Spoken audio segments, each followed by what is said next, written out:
Este es un ciclo que está direccionado a la transformación de los materiales con un enfoque de economía circular. Nos habla en principio de las necesidades del cliente o de satisfacer los requerimientos de los consumidores, considerando incluso las conductas que tienen que ver con el consumismo y aspectos impostados como lo es la acumulación de bienes, por ejemplo.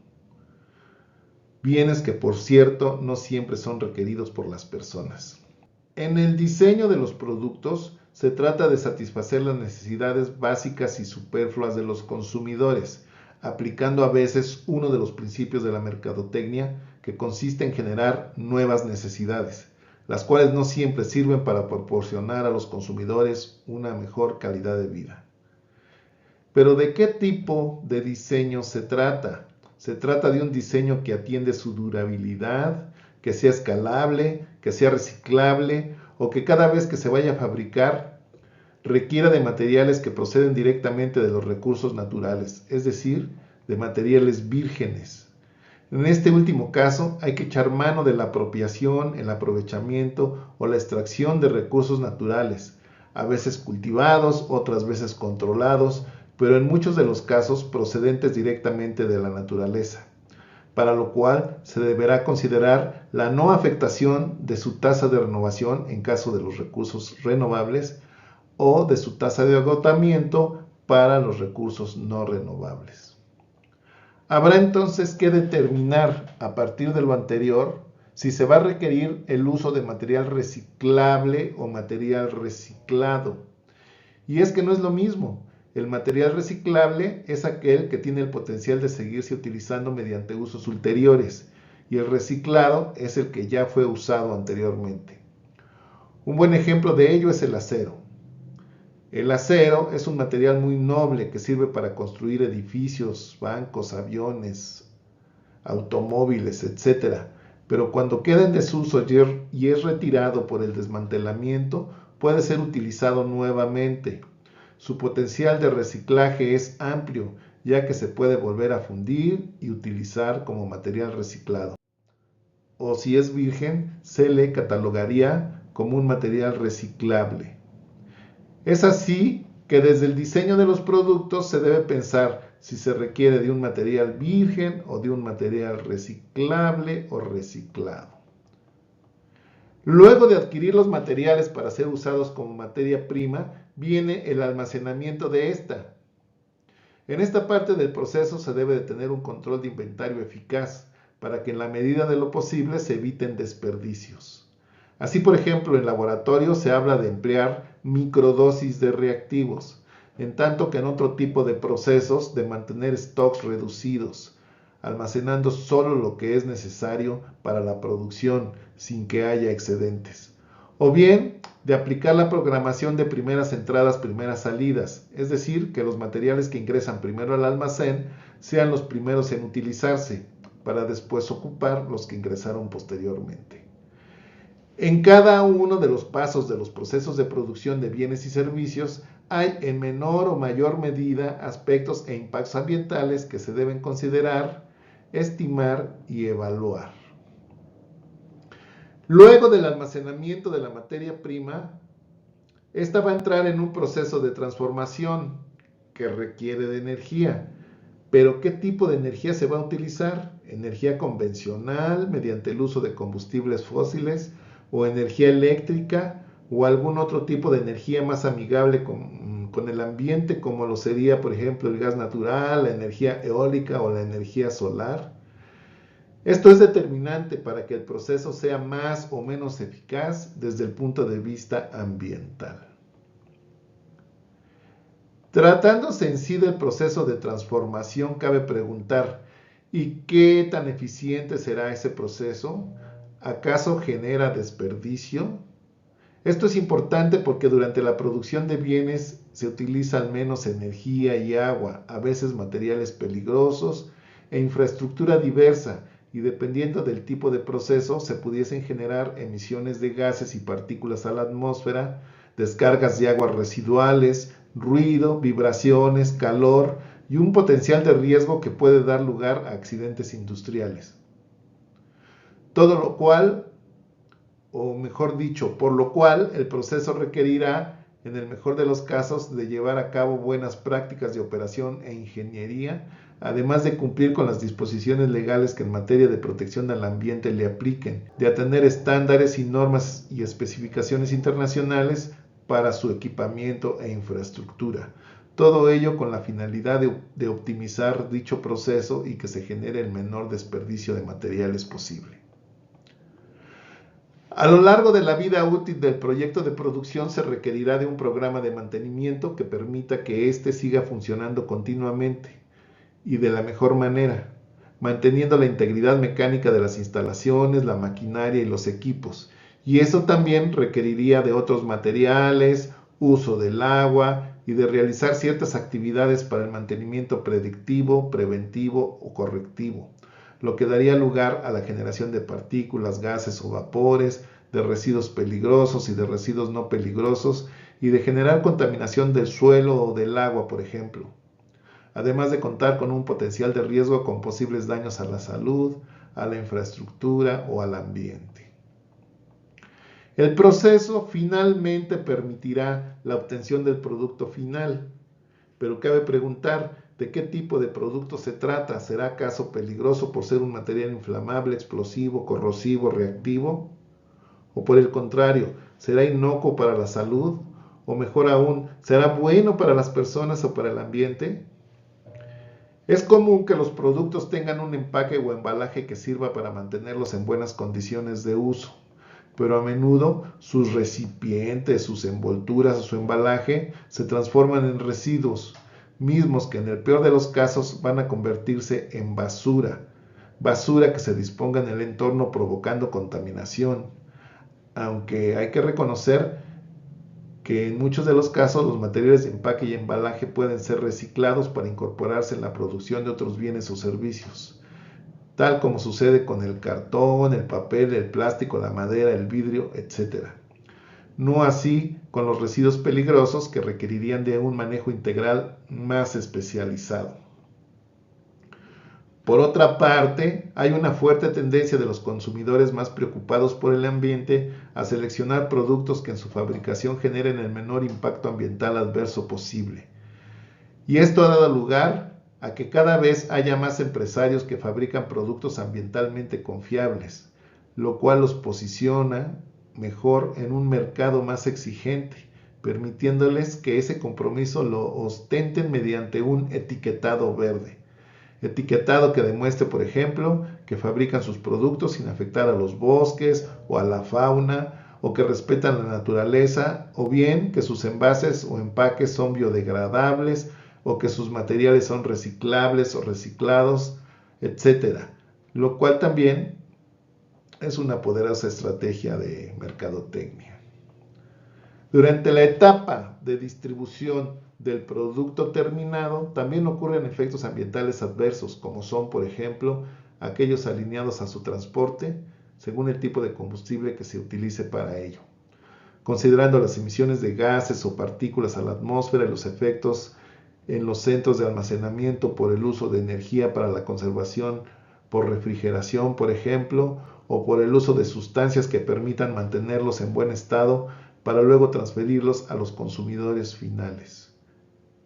En la comercialización y expendio de los productos terminados se generan efectos similares a los descritos en la etapa anterior,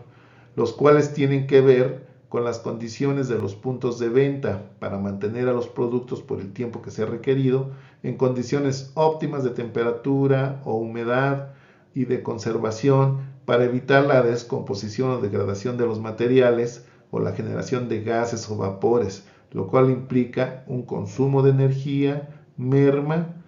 y remanentes por retiro de su embalaje para ser exhibidos o dispuestos en los anaqueles.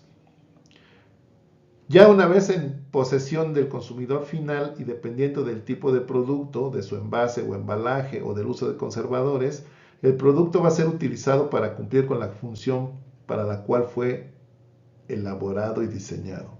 Y como parte de su desgaste o depreciación, va a generar algunas pérdidas o mermas. Y en el peor de los casos, generar residuos, emisiones o condiciones de riesgo. Habrá productos que por estar confeccionados de materiales peligrosos pudieran generar daños a la salud o al ambiente, algunos de forma indirecta y otros indirectamente al ser depositados o mal manejados como basura. Otros más, como los productos perecederos, van a descomponerse y de liberarse en el ambiente podrían crear condiciones insalubres. Algunos residuos de envases o embalajes pueden llegar a permanecer en el ambiente por décadas o incluso centenas de años, en tanto son degradados por el intemperismo o degradados en los vertederos. Los residuos manejados sin un control eficaz pueden generar diversos efectos adversos, impactando tanto en la calidad de vida de las personas y en las condiciones ambientales del entorno social. No hay que perder de vista que a menudo en la producción de bienes de consumo, el fabricante no asume los costos de la contaminación que ese proceso produce o el deterioro ambiental que implica el uso de recursos naturales, ya que en tanto el productor se aprovecha de las ganancias de la comercialización, no incorpora a su contabilidad los costos de los males que genera la contaminación y el deterioro derivado de sus procesos, transfiriéndoselos como externalidades negativas a la sociedad, misma que paradójicamente a menudo está conformada por sus propios clientes o por los consumidores de sus productos. Asimismo, se considera necesario hacer notar aquí que algunos fabricantes llevan a cabo prácticas que pueden categorizarse como desleales, como es el caso de la estrategia llamada obsolescencia programada, a través de la cual limitan de forma deliberada el tiempo de vida de sus productos, induciendo al consumidor a comprar más o a adquirir nuevamente el mismo producto o uno similar. Esto lamentablemente se ha convertido en una práctica común, destacando en ello la producción de equipos electrónicos, sus componentes y sus periféricos, a los cuales se les confecciona de manera que su tiempo de vida esté limitado para ser descontinuados rápidamente, ya sea porque sus materiales son perecederos o porque no se les dota de la posibilidad de una vida más prolongada, o bien porque no existen refacciones para poderlos reparar, o porque no son escalables y no se pueden actualizar, o porque el software que deben utilizar ya no es de la versión con la cual deben de funcionar.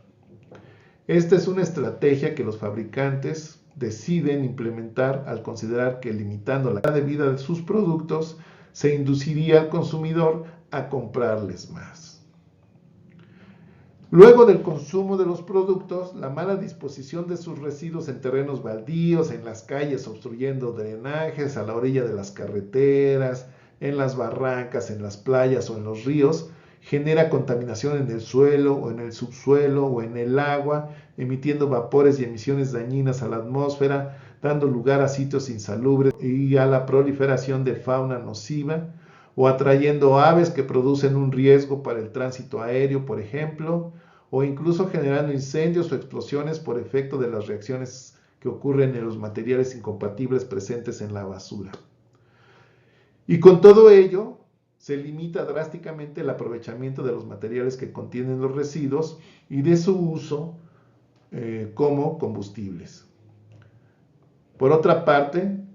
la alternativa más propagada por las autoridades locales, cuando menos en México, para atender la problemática de los residuos, ha sido hasta ahora mantenerlos controlados en rellenos sanitarios, dándoles sepultura como la única opción para liberarse de los problemas derivados de su mala disposición. No obstante, es necesario reconocer que los residuos pueden ser utilizados mediante otras alternativas y generar riqueza al ser valorizados como materiales o como combustibles. Una alternativa interesante para los fabricantes es categorizar a los remanentes como subproductos, mismos que incluso pueden ser comercializados, siempre y cuando los volúmenes de estos y la calidad de los materiales que contienen así lo permitan. Por otra parte, como ya se ha planteado, los residuos pueden ser valorizados a fin de que los materiales que contienen sean utilizados en el mismo proceso o bien puedan ser introducidos a procesos de transformación distintos, como materia prima reciclable o como combustible alterno, para ser aprovechados y con ello mitigar la presión ambiental que se ejerce sobre los recursos naturales cuando se tienen que extraer esos materiales directamente de los recursos naturales. O disminuir en parte la contaminación o los efectos dañinos al ambiente que derivarían de la mala disposición de los residuos.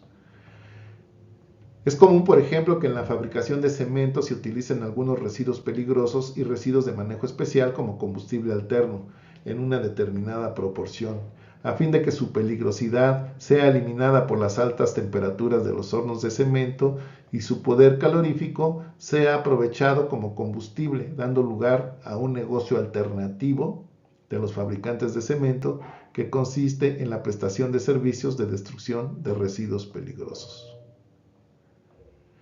Mediante su manejo integral se permitiría que los residuos peligrosos puedan ser reutilizados o reciclados en procesos diversos, además de su coprocesamiento,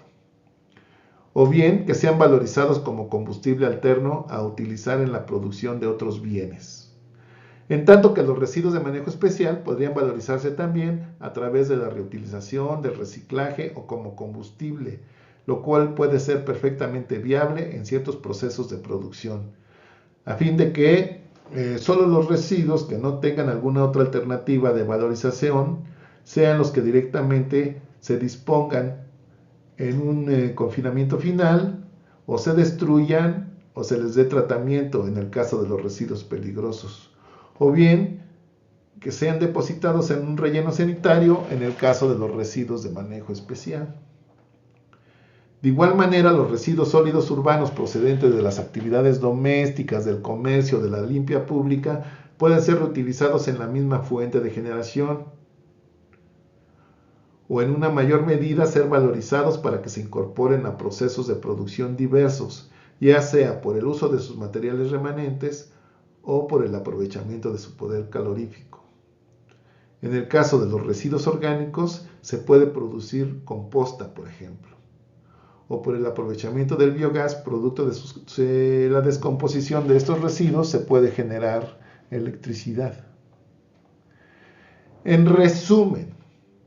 se le puede dar a los materiales de los residuos un uso ulterior como subproductos, o bien un aprovechamiento a través de su reutilización, su reciclaje o su coprocesamiento, integrándose así a las cadenas productivas en vez de convertirse en un problema ambiental difícil de controlar. Con ello se cerraría el denominado ciclo de vida de los productos, lo cual es estratégico para la toma de decisiones de los empresarios inversionistas, para el manejo integral de los residuos por parte de los generadores y de las autoridades, y como una acción vinculada con la economía circular, lo que en definitiva tendrá repercusiones favorables en lo económico, en lo social y en lo ambiental, con efectos benéficos para quienes generen, comercialicen, almacenen o utilicen residuos, propiciando un mercado formal de los materiales de segundo uso, con un interesante potencial de comercialización y generación de dividendos para quienes se dediquen a ello. Muchas gracias por tu atención. Si te gustó el video, dale like, compártelo y si quieres ver más contenido como este, inscríbete en nuestro canal. Si estás interesada o interesado en conocer nuestro programa de capacitación sobre temas de seguridad industrial, seguridad operativa o protección al medio ambiente, escríbenos al correo cursos.proyecta2030@gmail.com o mándanos un mensaje de WhatsApp a los números que aparecen abajo. También te invitamos a visitar nuestra página www.proyecta2030.com. Hasta pronto.